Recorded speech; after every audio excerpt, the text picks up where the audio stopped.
Thanks, Bill. Nice to meet you all this morning. My name is James Brooks. I look after AI and automation here at Fornet. I've been working with large language model AI for a number of years now, in fact, years before ChatGPT and even before the term generative AI even existed. So I've deployed AI systems across numerous use cases, industries, and I'm delighted to show you what we have with the very latest agentic AI today. Before we get started, I'd like to get a quick sense of where everyone is today in terms of AI adoption, and everyone loves a poll.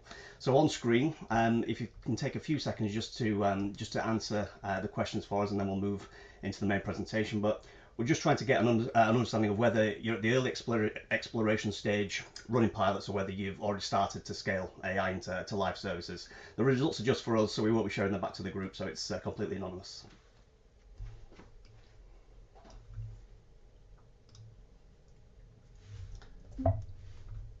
We've got a good few results now, James. I'll end the poll.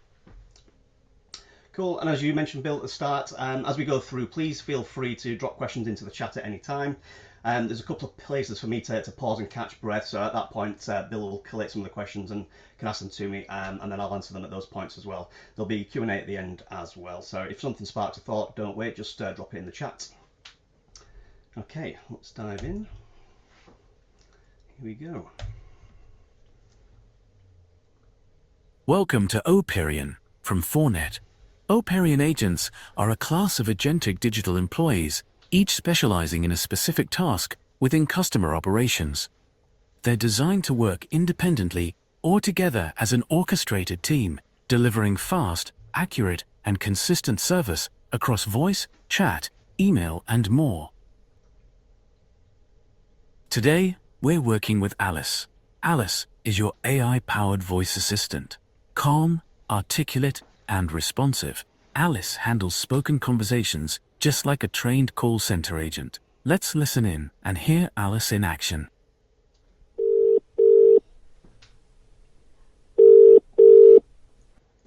Hi, you are through to Alice at Forneticus Council.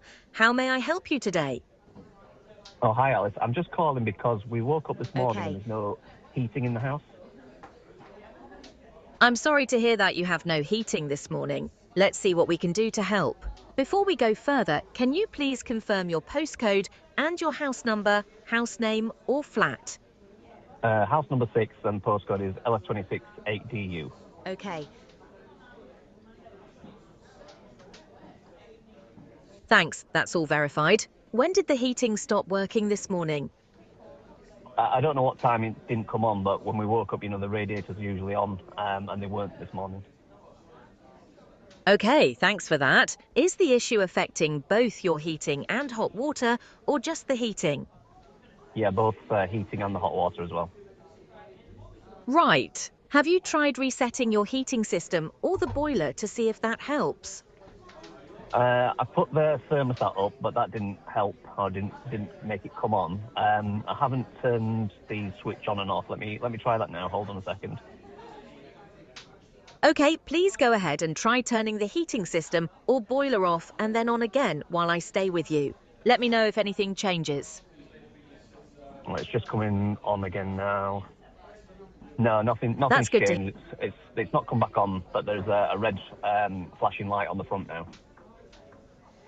Thank you for letting me know about the red flashing light. That usually means there's a fault with the boiler. I think we should arrange for an engineer to come and take a look. I'll check the earliest available appointments for you now. I have some available slots for an appointment. Would you prefer Monday at 4 p.m., Tuesday at 2 p.m., or Wednesday at 2 p.m.? Each appointment will be for 2 hours. Wednesday at 2, please. Your appointment is booked for Wednesday the 25th of March from 2 p.m. to 4 p.m. An engineer will come to check the fault with your heating and hot water. I'll send that confirmation by text as well. Is there anything else you need today? No, that's it. Thank you. Great. Thanks for calling Forneticus Council. I'm going to end the call now. Goodbye. Operion by Fornet. Powered by AI. Human by design. Okay, so what did we just witness? Well, you heard a real unedited call recording of me acting as a tenant and calling into a contact centre to report an issue with my heating. I was greeted by an agentic AI agent who identified my reason for contact, verified my identity against CRM using my address, before proceeding to guide me through some troubleshooting options. What you saw, once the agent determined that it wasn't going to be able to resolve my issue over the phone, it proceeded to schedule an engineer appointment. Firstly, looking to find the most immediately available slots with 2-hour durations from a packed calendar, offering those slots to me to choose from, created a calendar booking and sent me an SMS confirmation containing all the details of the appointment that was just booked. Now, in this demonstration, we've used an Outlook calendar to demonstrate the intelligence of the AI in identifying the correct time slots and actually creating a booking. We know in reality, most of you will be using other booking engines, and we can absolutely integrate with them to automate any type of appointment booking. We'd also expect that the agent would need to ask a few more questions to help triage the situation and create a priority. For example, are there any young children living at the property? All of that captured information can be used in the decision making of what appointment slots to offer the tenants and be attached to the appointment booking or passed through to any systems which require that information in order for an engineer to make a successful visit. We can even go a step further whereby the AI can determine if the engineer has enough travel time to get to the tenant's location based on the geography of the previous appointment. This was a very simple and straightforward demonstration. A tenant might come through voice or chat. The AI understands the intent, responds conversationally, and crucially, it doesn't stop there. It connects with your CRM, it understands context, it can automate back office actions like logging the interaction, updating records, booking an engineer visits, or sending follow-up communications. What's important here is the shift from AI being a front-end tool to becoming a digital employee that operates across the customer-facing and business-facing sides of the organisation. This is where we start to see real operational value, not just deflection, but end-to-end resolution. I don't want to assume anyone's level of experience with AI over the last few years, so let's quickly run it back and see how we got here today. Historically, AI in contact centres was rule-based. If a user says X, respond with Y. That works for very simple scenarios like routing, FAQs with scripted responses, but it breaks down very quickly in real-world environments where conversations are nuanced, emotional, unpredictable. It also requires a lot of resource to manage and maintain the service. Then we moved into generative AI, which many of you will be familiar with, so ChatGPT, Claude, Gemini and the like. This is where AI can generate responses, draft content, summarize information. It's a massive step forward in terms of natural interaction, but it still largely stops at creating outputs. It doesn't inherently take action. And this is where we are today with agentic AI. So agentic AI doesn't just generate, it decides and it acts. It can take a goal, like resolving a repair issue, and then work through the steps required. So identify the tenants, understand the issue, troubleshoot, book an appointment, update the systems, all within defined guardrails. This is the shift from AI as a tool to AI as an operator. Now for some stats. So just 16% of businesses in the UK currently have active agentic AI use cases. However, 47% are in a pilot or test stage with AI. This is the key gap. So organisations aren't asking, should we use AI anymore? They're asking, how do we move from pilot to production? The large majority of UK businesses are using or considering AI. We're at an inflection point. So AI is moving from experimentation to mainstream operational adoption. And narrowing the field a little bit, just 29% of public sector organisations believe they are delivering against their own AI strategies internally.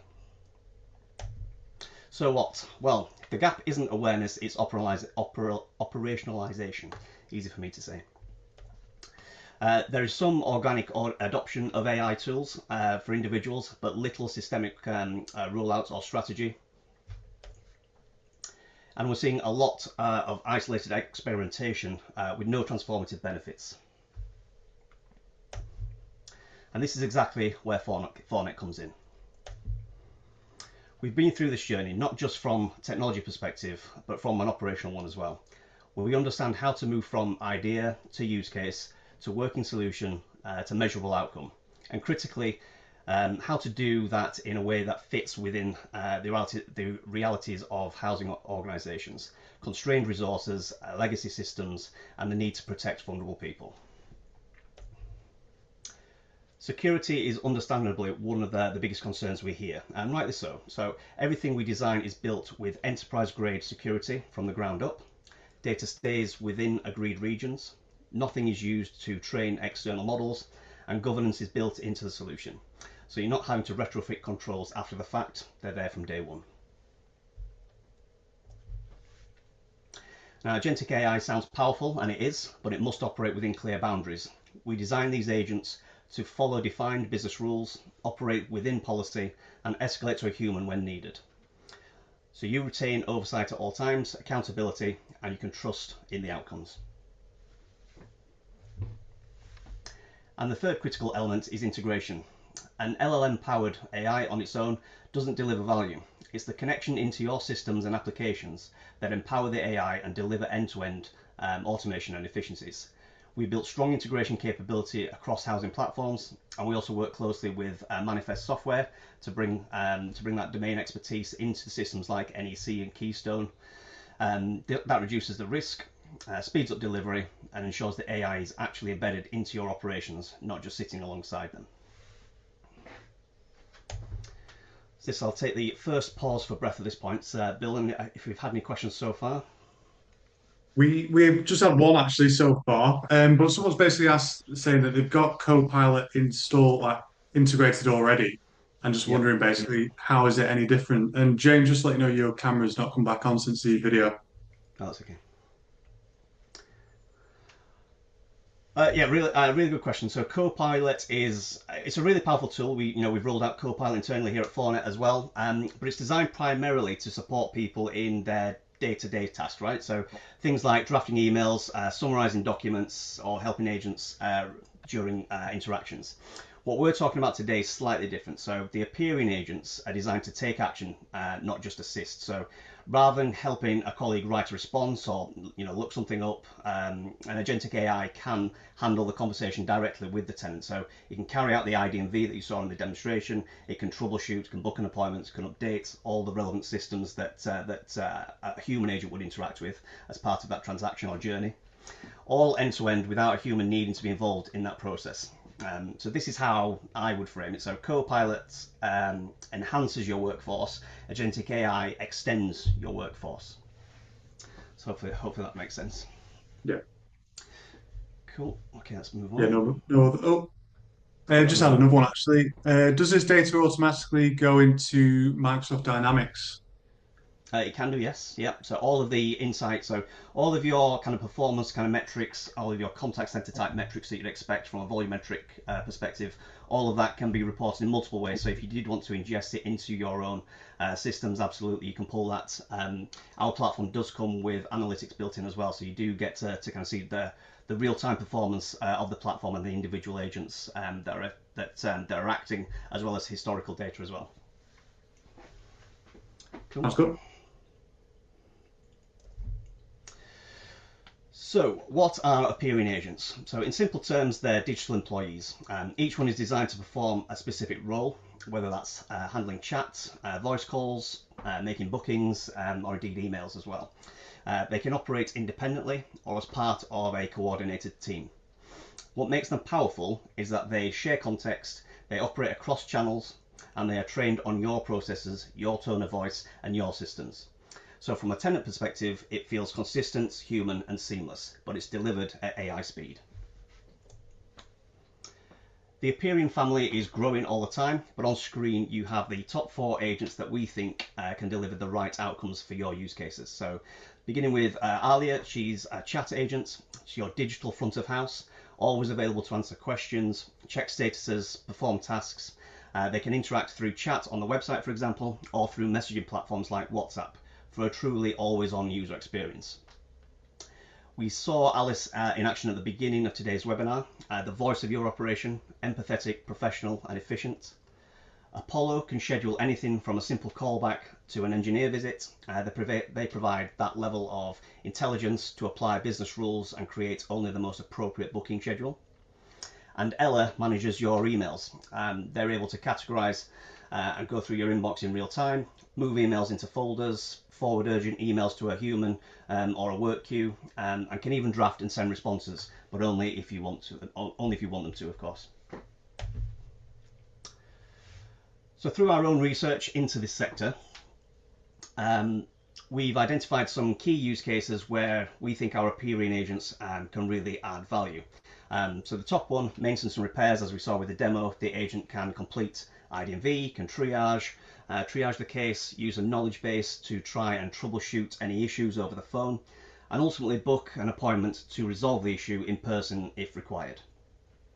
Our agents can also make outbound calls as well, so calls to inquire about rent arrears, take payment, or even set up a payment plan. The agent is fully versed in being able to negotiate and work within payment plan constraints or processes that you may have. Missed appointment bookings are always a huge cost in any industry. Our agents can proactively manage communication with the tenants on the run up to any appointments, ensuring expectations are aligned and ensuring that they will be at the property at the agreed time. If not, the agent can proactively reschedule the appointments for another time. Completing tenant onboarding, either by taking an inbound call or initiating the process with an outbound call, collecting information, updating systems, and generating any information or documents that need to be signed digitally. The agent can do all of that and interact directly with the tenant. And email management. So we know the title of the webinar was 4 use cases, but we've thrown in a bonus because everyone needs email management. Touched on it before, working through multiple inboxes in real time, can categorize, sort through all of the emails, prioritize email traffic, forward it on, can raise flags, anything that you would do typically with a human today in email, the AI agent is completely capable of doing that as well. In any case, the AI can identify potential vulnerability and flag this in your systems or to a human. And even if the AI is unable to automate the full end-to-end journey, simply completing something like the IDMV portion of a contact is going to save a significant amount of human AHT from every contact.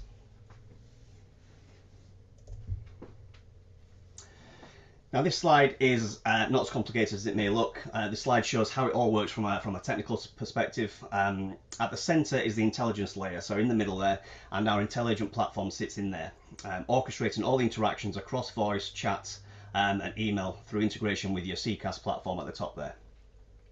Our intelligent platform connects to your core systems, so any CRM, housing systems, knowledge bases, all via APIs. As we mentioned before, if you're already working with Manifest, we can leverage that integration layer as well. If not, we can obviously integrate directly to the individual systems ourselves.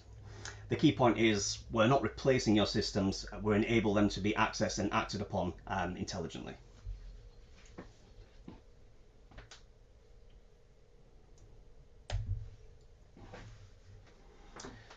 Okay, so to summarize, we offer this as a fully hosted and managed service. So we take on the infrastructure, the deployments, the monitoring of the platform and the agents within the platform, and the ongoing optimization of the service and the outcomes and the agents that are achieving those outcomes.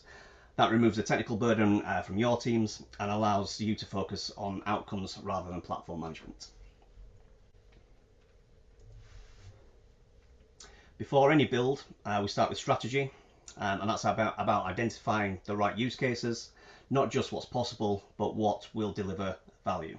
So we work with you to quantify cost savings, identify efficiency gains, and prioritize based on ROI and feasibility. So you're making informed decisions from the outset.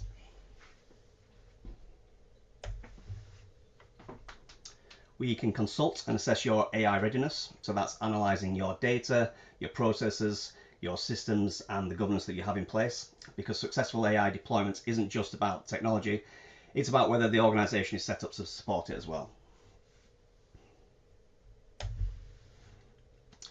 And beyond that, we offer a broader transformation diagnostic.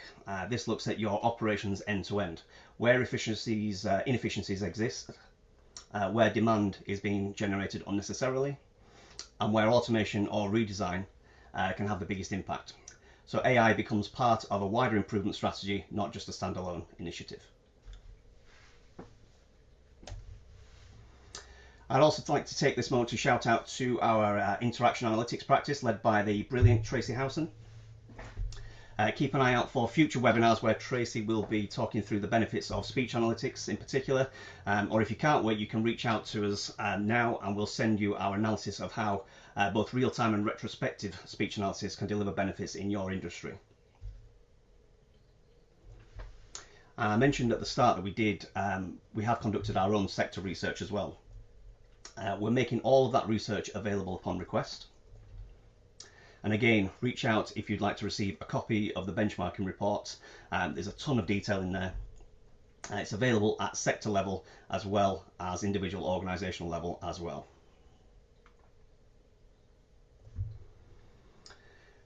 And before we wrap up, we'd like to run one final poll. That's in the chat Based now. on what you've seen today, it'd be great to understand if there's any kind of next steps. And this helps us understand where you are as well, whether that's strategy, readiness, or moving straight into delivery. I'll give you a few seconds to take part.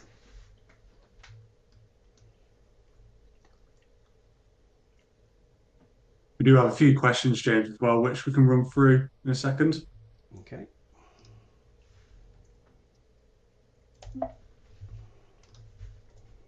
Cool. Got a few answers from that. Thank you.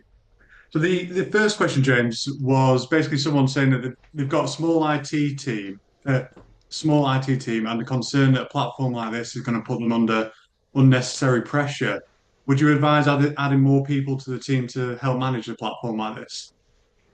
No, I would advise letting us do the management of the platform for you. So the engagement in terms of setup is probably there from an organisational perspective. Obviously, we need input to begin with, especially in terms of servicing business rules, kind of agreeing the guardrails around how the platform will operate, making sure from an IT infosec perspective that everything is covered and meets your requirements. But ultimately, the maintenance and setup and running of the platform can all be completed by Fornet end to end. You can have sight of what's going on, so you can have the real-time data, so you can see the performance of the platform. But any issues, any management and optimization, that's all left to Fornet for us to make sure that we're delivering the outcomes that we agreed to at the very start. So we don't think you should need additional resources in your teams. There's just a little bit of kind of involvement, but more from not a technical perspective, but more from a kind of operational business rules kind of setup, I think. Okay, understood. And there was another one basically asking whether agents can interact with legacy systems, including like, say, a housing management system, for example. Yeah, absolutely. So if there are APIs available, then definitely if you're able to develop your own APIs, then we can work with you to understand what our platform would require in terms of the data that needs to come across and the data flow. So yes, the answer is yes. And particularly if you're already working with Manifest, we have a partnership with them as well. They understand obviously the individual systems and legacy systems that you guys are using. They understand our platform and what we would need for the agents to kind of carry out. So we effectively ask Manifest for the data. They figure out how to find it and get it to us. So that works really nicely as well. But either way, whether it's through Manifest or direct integration, yes, it's all possible. Okay. Yeah, and a timely question just popped in there as well. And it's basically, how long does it take to get something like this live? So we typically look at a deployment sprint of around kind of 12 weeks. So there's a upfront effort from ourselves to understand the use cases, the business processes, how you're currently operating today, and maybe tweaking the design of those processes to run efficiently for an AI agent, because obviously an AI is not restricted to sequence or scale. So it may operate in a slightly different way to how a human performs tasks today. So there's some setup up front in terms of understanding the operational delivery, then there's the build, and then there's the kind of the tests and the deployments after that, and whether you want to do a phased deployment and kind of scale up once you're starting to see or trust the results that the AI agent is delivering as well. So typically around 12 weeks.